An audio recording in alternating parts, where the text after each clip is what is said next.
একেবারে নাম বলবা। আমার নাম মারুফ। হ্যাঁ, ইন্টারভিউতে কাজ করি। হ্যাঁ, তোমাকে যে এনেছে তার নাম বলো। এই যে আমি তো বললাম আমার নাম বলো। সুমন। সে কি করে? সে তো এই যে বললো না, সে কি করে? সে একজন স্টুডেন্ট কিন্তু হ্যাঁ, কি? তার আসার মানে আসছে কেন? সে আসছে আসছে কেন? কেন? তোমরা এটা কেন করছিলা? আমার নিয়ে আসছে ভাই। এখন হ্যাঁ, নিয়ে আসছে। এটা কেন? কি বইলা তোমাকে নিয়ে আসছে? সে কি কোনো রাজনৈতিক সংগঠনের সাথে যুক্ত? সেটা তো ভাই যুক্ত নাকি যুক্ত? একটু আগে তুমি বলছো কেন যুক্ত নাকি যুক্ত না? হ্যাঁ যুক্ত তো অবশ্যই। কোন দেশের সাথে যুক্ত? সেটা তো আমি কিন্তু রাজনীতি কোনটা? এই যে এখন কিন্তু তুমি ভুল তুমি তো করতেছো। এই যে তুমি এখন যেটা বলো। ভুল করতেছো। তোমরা সে আমরা বলছি তুমি রাজনৈতিক সুন্দর করে সংগঠন দলের সাথে যুক্ত?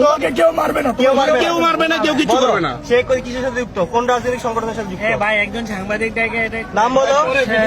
হ্যাঁ, নাম বলো। সুন্দর করে বলো। বলো। বলো ছাইরা দিব, বলো ছাইরা দিব ভাই। সে ভাই বলে মনে হয় আছে আমার। এই ভাই, ভিডিওটা অফ করবো। অফ করবো। আচ্ছা হ্যাঁ এবার কও। এবার কিন্তু তুমি যদি ঘুরায় পেঁচা কথা বলো, খবর আছে বলে দিচ্ছি। লিকে আছে যে কোনো একটা ভাই। হ্যাঁ, এইটা একবার ডাইরেক্ট বলবা। কোন লিগের সাথে, কোন স্বেচ্ছাসেবক যুবলীগ কোন লিগের সাথে আছে ডাইরেক্ট বলবো, আর কোনো কথা বলবো না। ভাই আমরা তো মনে হয় তোমাকে যেটা বলতে বলছি ওটা বলো। তুমি একটা ওয়ার্ড বলো, কি হ্যাঁ, কোথার সাথে আসছিল? ছাত্রলীগের সাথে আছে না?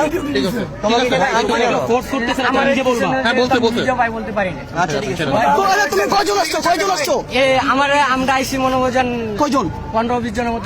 কেন আসছো? কেন আসছিল? এটা তাদের জানে। এটা বলতে আমরা নিয়ে সাথে বলতে আপনি বুঝতে ভাই, বুঝা হয়ে গেছে সবার? বুঝা হয়েছে? ভাই, অনেক ছাড়বো না। ওরা আমরা সুস্থ হয়ে ছেড়ে দিব। তোমার ভাইয়ের কাছে চলো। চলো।